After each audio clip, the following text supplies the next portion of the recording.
Halo pemirsa TV-ku dimanapun kamu berada, kayak biasa It Post Like sekarang ya barengan sama Ayu Ramawati. Ini sebenarnya sekarang ini Ayu nggak sendirian, karena bisa dilihat muka-muka mereka ini, mereka sih bilang kayak mafia Russian roulette gitu. Terus tapi sih kayaknya mereka lebih ke imigran gelap gitu, nggak tahu, serem. Yang jelas muka mereka lapar, kayak Ayu. Nah, berarti kita udah saatnya, karena kita udah tiba di Rusia, ya sebenarnya agak dingin ya di sini ya. Makanya kita hawanya itu kayak lapar terus. Di Semarang aja hujan, kelaparan, apalagi di Rusia. Ini lagi turun salju kan ya, abis tahun baru. Berarti kita saatnya buat makan. Di It Post Like kita nggak cuma makan, tapi kita juga bisa belajar banyak soal makanan yang bakal kita makan. Jadi It Post Like makan pintar, tar. Kayak biasa, nanti kamu bisa lihat macem-macem makanan Rusia, udah gitu bakalan nyicipin juga dan gimana caranya masak makanan Rusia. Tapi It Post Like barengan sama Ayu Ramawati dan Ed Friends. Privyet lagi, privyet.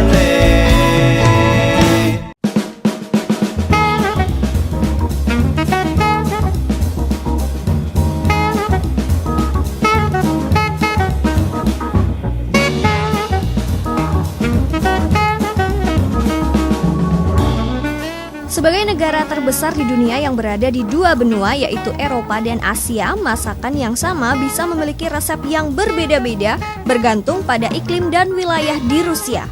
Masakan Rusia sangat dipengaruhi beberapa negara tetangga, salah satunya masakan Perancis. Sejumlah hidangan yang dianggap asli Rusia seperti sapi muda Orlov, sapi Stroganov, ayam Kiev, dan Charlotte Russe adalah hasil kreasi koki Perancis. Beberapa hidangan dari luar Rusia telah dianggap sebagai makanan asli Rusia, seperti permeni yang berasal dari Siberia dan shashlik, daging kambing atau domba yang dipelajari dari suku-suku di pegunungan Kaukasus di abad ke-19. Berikut ini adalah beberapa masakan Rusia yang sudah go internasional.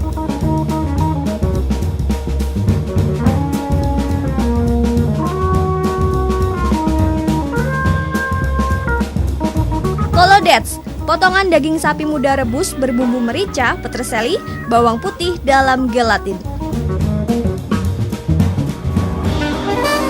Kotleta, bola daging yang digoreng di atas wajan.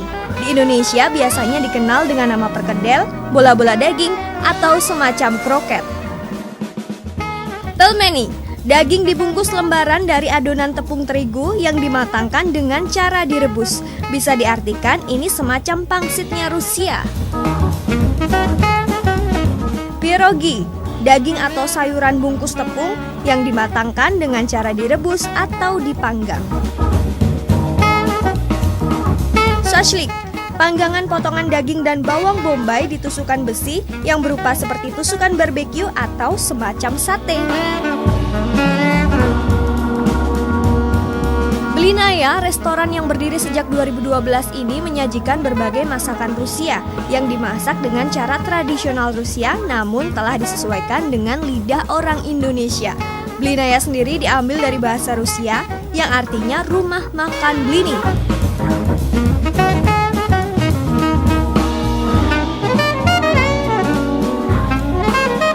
What is Blini?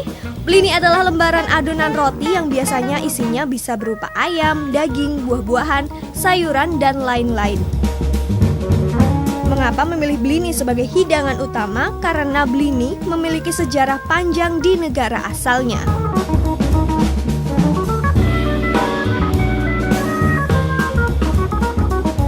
Secara tradisional, Blini dimakan selama Shrovetid, sebuah festival Rusia kuno yang bertujuan untuk merayakan awal musim semi sekaligus sebuah penghormatan pada dewa Volos. Volos adalah dewa dari hewan-hewan peliharaan terutama sapi.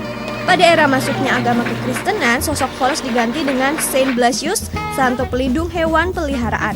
Akar dari festival semacam ini bisa kita temui di sejarah Romawi yang disebut dengan Isis Feast. Sedangkan di daerah barat seperti Amerika, festival serupa dinamakan dengan julukan Mardi Gras.